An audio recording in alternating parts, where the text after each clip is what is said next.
A jail insider has just gone public, and what she's saying about Mackenzie Shirilla is not what anyone expected. Not a confession, not a bombshell piece of evidence.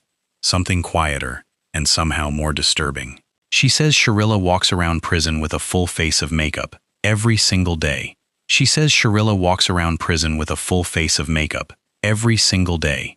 She says Shirilla walks around prison with a full face of makeup, every single day.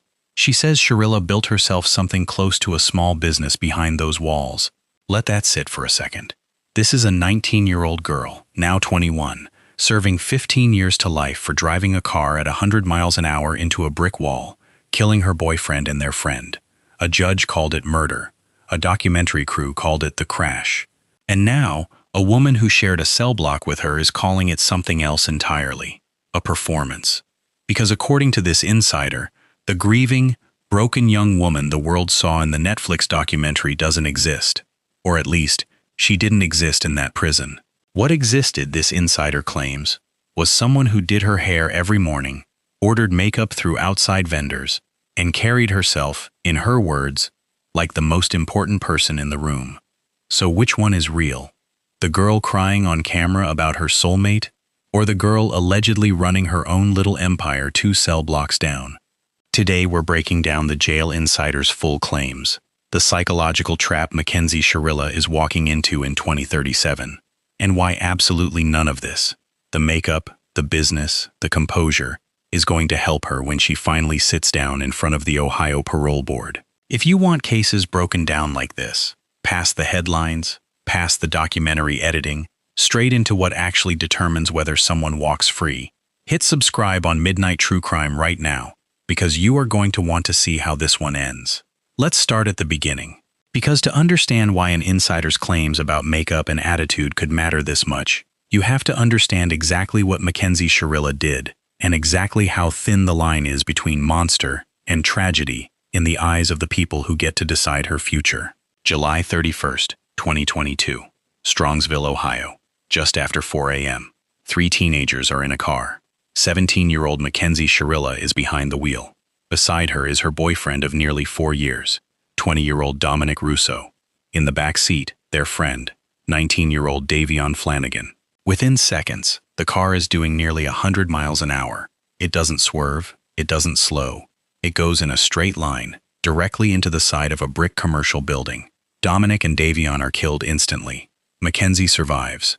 And almost immediately, investigators pull the one piece of evidence that will define this entire case for the next 3 years: the vehicle's black box data. What it shows is not chaos. It's not the erratic, last-second overcorrection of someone losing control. It's the accelerator, pressed all the way to the floor, held there for the final 5 seconds before impact. No braking, no swerving. A straight line into a wall. To prosecutors, that data told one story: intent. To the defense, it told another: a medical emergency, a blackout, a seizure. Some catastrophic, unexplained loss of consciousness that stripped a 17-year-old girl of control at the worst possible moment of her life. A moment that, if true, she wouldn't even remember. There was no obvious motive on paper. No signs, publicly, that this was a plan. Just a straight line, a black box, and 2 dead boys. Shirilla waived her right to a jury. Her defense team made the calculated decision to put her fate directly into the hands of a single judge, Judge Nancy Margaret Russo, betting that a judge would weigh the medical emergency theory more carefully than a jury swayed by the emotional horror of the footage. It didn't work. Judge Russo reviewed the surveillance video, the black box telemetry, the forensic reconstruction of speed and trajectory, and the expert testimony from both sides. Her verdict left no room for interpretation. Guilty, not an accident, a deliberate act. The court found that Mackenzie Shirilla intentionally drove that vehicle into the building with the intent to kill everyone inside it. The sentence, 15 years to life. And at sentencing, Judge Russo reportedly described her in 2 words that would follow her ever since: hell on wheels. Shirilla's team appealed. They fought for a shot at the Ohio Supreme Court. And then came one of the strangest twists in the entire case.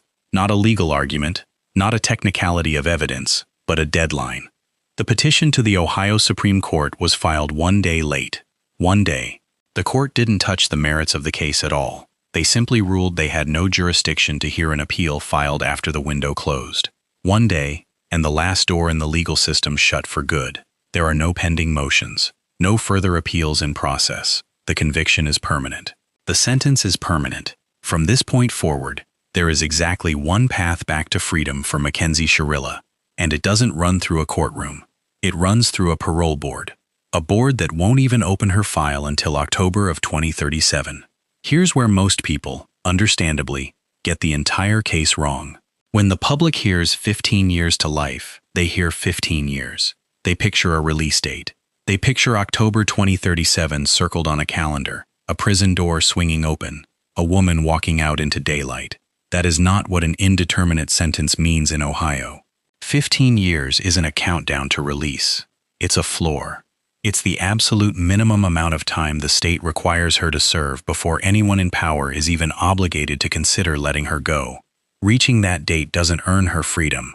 It earns her a conversation. And the person she's having that conversation with, the Ohio Parole Board, holds almost unchecked discretion over what happens next. The board isn't asking whether she's done her time.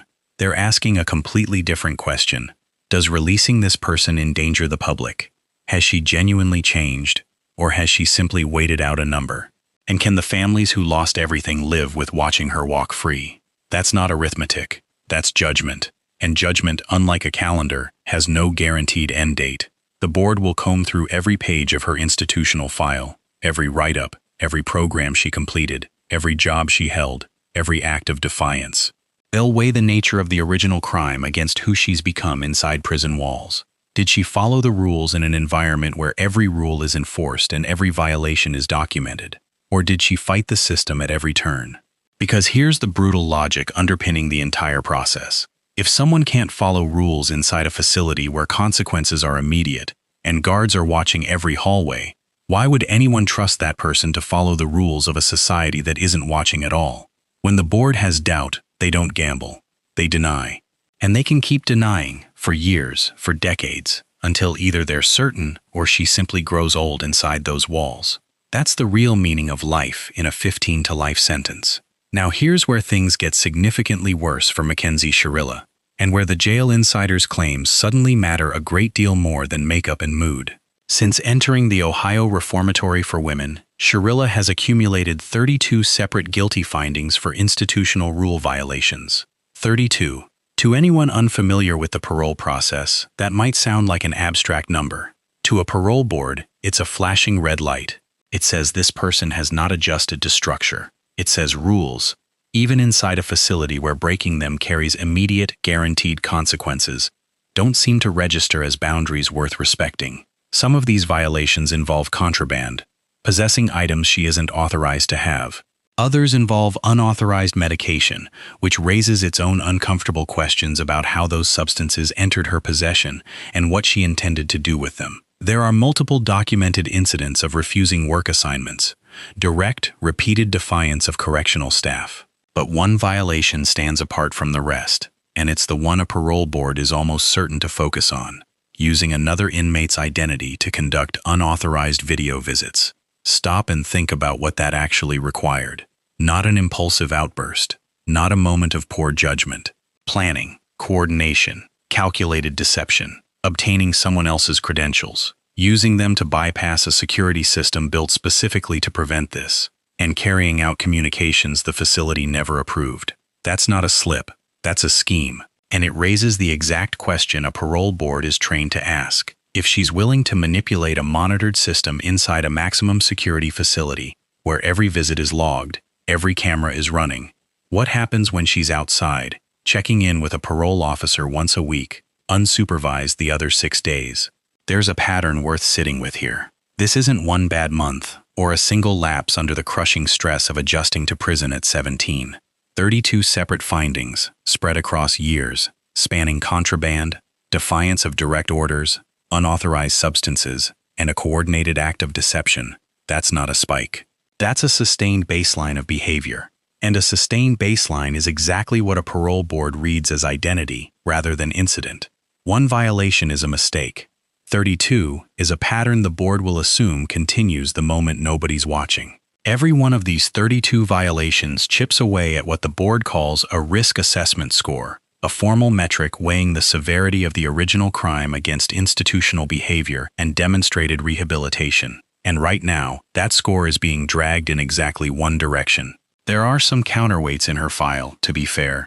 She's held a job as a food service worker, genuinely demanding work inside a correctional facility, requiring consistency, cooperation, and a level of trust from staff. She's completed some mandatory programming. But legal analysts are already asking the obvious question. Does a kitchen job and a handful of required classes outweigh 32 separate documented acts of defiance, deception, and rule-breaking? The math isn't close. This is where the Jail Insider's account enters the picture, and why, if it holds up, it could be one of the most damaging pieces of context in this entire case. The claims come from a woman named Kat Crowder, who says she spent roughly 6 months incarcerated alongside Shirilla at the Ohio Reformatory for Women, after being booked in on outstanding warrants in April of 2024. Crowder has since become a fairly prominent voice online, discussing her time behind bars, and after watching the Netflix documentary The Crash, she says her jaw hit the floor. Not because of what the documentary showed, because of what it didn't. According to Crowder, the young woman she describes seeing every day in that prison bears almost no resemblance to the subdued, remorseful figure shown on camera. In the documentary, Shirilla appears somber, careful. She tells the camera she's not a monster. She expresses what looks, on screen, like grief. Crowder says that's not who she knew. By Crowder's account, Shirilla carried herself less like someone serving a 15-year sentence for a double homicide, and more like the most popular girl in the building. She says Shirilla had her hair and makeup done every single day, without fail. Full glam, in her words. Like she was heading out to a club rather than a cafeteria. She describes Shirilla's voice as bright, almost bubbly, what she calls a valley girl tone. A stark contrast to the flatter, harder delivery Shirilla uses in the documentary. Crowder has been blunt about the comparison she reaches for. She says Shirilla acted like the Regina George of the prison, a reference to the Queen Bee character from Mean Girls, someone who knew she was infamous, and seemed, in Crowder's telling, to enjoy it. Then there's the claim that's arguably the most damaging of all, the one being called, loosely, a business. According to Crowder, Shirilla wasn't simply making do with prison commissary. She was, allegedly, running a small operation to keep herself stocked with makeup, name-brand clothing, and other outside items. Funded, Crowder claims, partly by her family and partly by outside admirers sending money in. Clothes were reportedly altered to fit. Cosmetics were ordered through third-party vendors. Crowder describes it less as survival and more as maintenance of an image. A prison lifestyle, curated and funded from the outside, run with the same discipline as a small enterprise. On top of that, Crowder claims Shirilla moved through multiple romantic relationships with other women inside the facility during her time there. Again, by Crowder's account, hardly the picture of someone paralyzed by grief and guilt. And running underneath all of it, the claim that cuts deepest, that in 6 months of close observation, Crowder says she never once witnessed a single behavior that read as genuine remorse. Pause on that for a second, because it's worth separating from everything else in this case. This isn't a legal finding. It's not a violation stamped into an official file. It's a second-hand account, filtered through one person's perception of what someone else's private emotional state looked like from the outside over a 6-month window. People process trauma and guilt in wildly different ways. And not visibly devastated is not the same thing as not remorseful. A parole board knows that distinction too. So it would be a mistake to treat this claim as proof of anything on its own. But here's why it still lands as hard as it does. It's not an isolated claim. It's a second data point that lines up almost perfectly with the first. The official record already shows 32 documented violations, including a calculated act of deception involving a stolen identity to bypass video visit monitoring. Now, independently, a fellow inmate is describing the same underlying trait in a completely different context. Someone who understands exactly how a system is supposed to work, and exactly how to work around it, whether that system is a prison's visitation software or a documentary crew's camera. 2 unrelated sources, 2 unrelated timeframes, pointing at the same core behavior. presenting one version of herself to whoever's watching, while operating differently when she believes no one important is. That's the pattern that should worry anyone rooting for her to walk out of that hearing room in 2037. Now, to be clear about what this is and isn't, these are the claims of one former inmate, speaking publicly, describing her personal observations of another inmate. They are not a court finding. They are not part of Shirilla's official institutional record in the way the 32 rule violations are. Reporters have made efforts to reach Crowder and Shirilla's team for further comment. This is one witness's account of a specific window of time, filtered through her own perception, and it deserves to be treated that way. But here's why it matters regardless of how it's ultimately weighed. A parole board doesn't need a criminal charge to form an impression. Public narrative, media coverage, and the broader picture of who an inmate has appeared to be, inside and outside the official file, all become part of the environment the board operates in. And if even a fraction of this account holds up under scrutiny, it hands the parole board something far more damaging than a rule violation. It hands them a pattern that says, this is someone who understands exactly how to perform a version of herself for whichever audience she's in front of, contrite for the cameras, untouched behind the walls. And that is precisely the kind of pattern a trained parole board is built to detect. Because here's the thing about parole boards that most people don't understand. These are not first-time observers. These are professionals who have sat across from thousands of inmates over the course of their careers. They have heard every version of remorse there is: genuine, rehearsed, exaggerated, absent entirely. They know precisely what performed contrition looks like, because they've watched it fail in that room more times than anyone can count. They don't just listen to what she says, they watch how she says it. The specific words she reaches for. Whether she talks about Dominic and Davion as people, or only in the abstract. Whether she describes what happened in a way that centers herself, or centers the two boys who died. Whether her account has evolved naturally over years of reflection, or whether it sounds like it was polished for an audience. If Crowder's account is accurate, if the woman crying about her soulmate on a documentary set is the same person who, according to a fellow inmate, showed zero outward signs of grief for 6 straight months in the same building, that's not a minor inconsistency. That's the exact contradiction a parole board is trained to hunt for. And once a board catches even a hint that they might be watching a performance rather than a person, the conversation is essentially over. Consider the timeline here for a second, because it matters. Crowder describes the Regina George version of Shirilla during a stretch in 2024, roughly 2 years into her sentence, well before Netflix cameras were ever involved. The documentary version, calm and somber and insisting she's not a monster, comes later, once producers and an audience are watching. If those two versions are as different as Crowder claims, the natural question isn't just which one is real, it's what changed between them. Genuine remorse tends to deepen and stay consistent over time. Performed remorse tends to appear exactly when the audience does. A parole board sitting across from her in 2037 will have access to both timelines, and they will absolutely be comparing them. Which brings us to the trap Mackenzie Shirilla cannot avoid, no matter what she says in that room in 2037. The board is going to ask her, directly, to account for what happened that night, and there is no answer that helps her. If she holds on to the defense's original theory, a medical event, a blackout, something involuntary, she is, in the board's eyes, denying a murder conviction outright.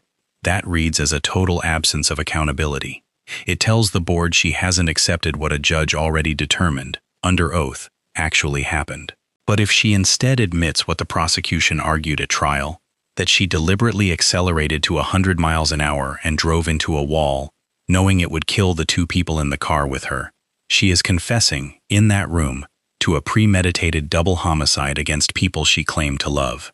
That's not taking responsibility. That's owning a level of calculated violence that makes release, to most boards, almost unthinkable. Deny it, and she looks like she's lying to get out. Admit it, and she looks like exactly what the judge already called her. There is no third option. In whichever way she answers, everything the board has already read, the 32 violations, the alleged prison lifestyle, the claims of an absent remorse, will be sitting in the back of their minds while they listen. There's one more force in that room in October of 2037 that Mackenzie Shirilla has no ability to manage, perform for, or spin: the families of Dominic Russo and Davion Flanagan. Under Ohio law, The parole board is required to seriously weigh victim impact statements. That means the families of the two boys killed that night will have a direct opportunity to speak, or to submit letters, to the very people deciding whether Shirilla walks free. Dominic was 20. Davion was 19. Both had entire lives ahead of them. Plans, relationships, futures, all of it ended in a 5-second stretch of straight-line acceleration into a brick wall. Their families don't get a 15-year sentence. Their grief doesn't have an expiration date. Every holiday, every birthday, every milestone their sons should have reached becomes another reminder of an empty chair. When October 2037 arrives, those families will very likely stand in front of that board and ask them not for mercy, but for the sentence to continue exactly as written. And the board is required to listen, not as a formality, but as a legal and moral obligation baked into the process itself. For the Russo and Flanagan families, that date doesn't carry any of the hope it might for Shirilla. It carries dread. It means re-entering a system they thought they'd close the door on, digging back into a night they've spent years trying to survive, and putting into words, again, what it's like to lose a son at 19 or 20, and then watch that loss get turned into a documentary, a headline, and now, a set of viral claims about makeup and prison relationships. Every time this case resurfaces publicly, a Netflix release, an inmate's TikTok claims, a hearing date getting closer, it forces those families to relive July 31st, 2022 all over again. That's not something a sentence on paper can account for. It's a second, ongoing sentence the families never asked for and can't appeal their way out of. And when the board reads a file like this one, 32 violations, an unresolved public narrative about remorse that may or may not hold up, and two families who have spent 15 years asking the system not to let her walk, that combination doesn't exist in isolation. Each piece reinforces the others. The family's opposition isn't just an emotional appeal for the board to weigh against the paperwork. It's a lens the board will use to interpret every other piece of that paperwork. A single violation might be dismissed as an adjustment issue. 32 violations, read alongside a grieving family's testimony and a public narrative of unbothered composure, becomes something much harder to explain away. Layered on top of that is the public dimension of this case. Between the original surveillance footage, the trial, and now a major Netflix documentary bringing the story to a new audience, Mackenzie Shirilla's name carries a level of public recognition few parole cases ever reach.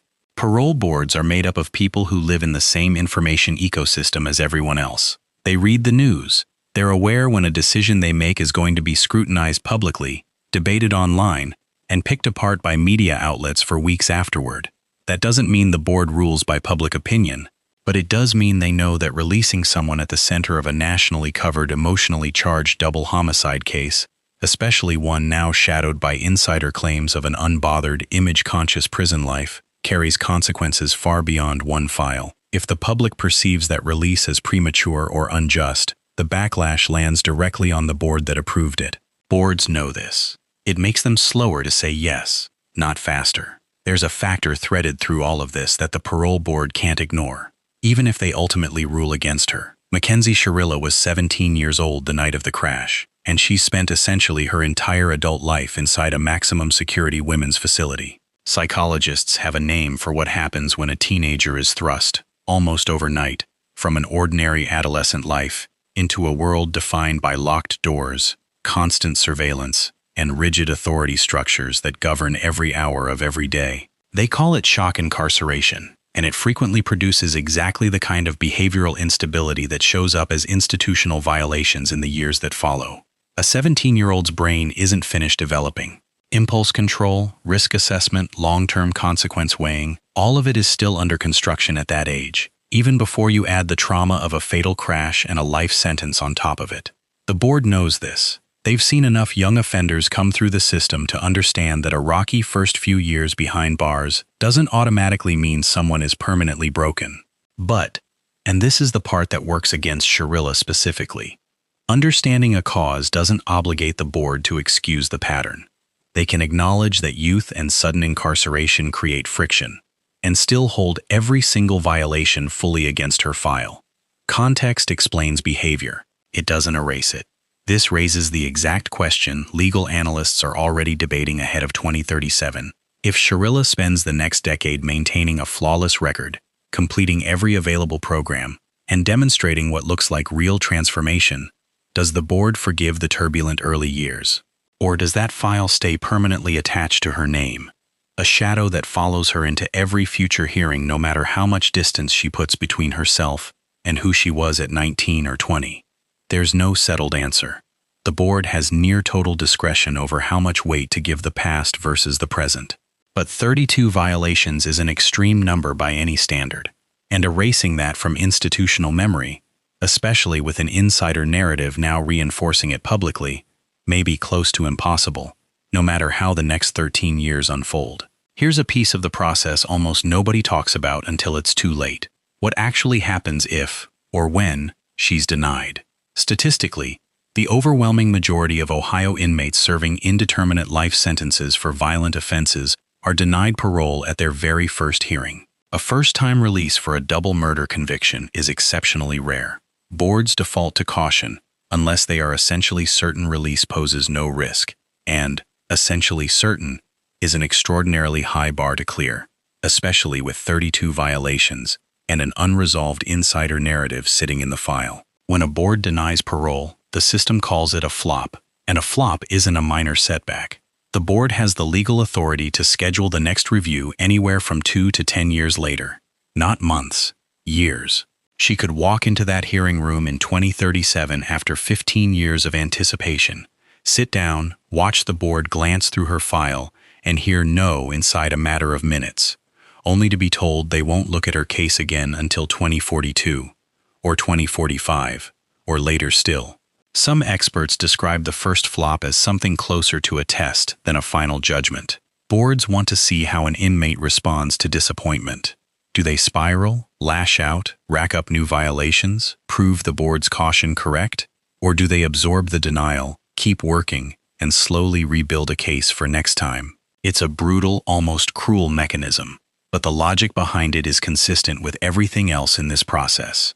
If you can't handle rejection inside a controlled environment, why would anyone trust you to handle the frustrations of the outside world without support? There are still more than a decade of years standing between now and that first hearing.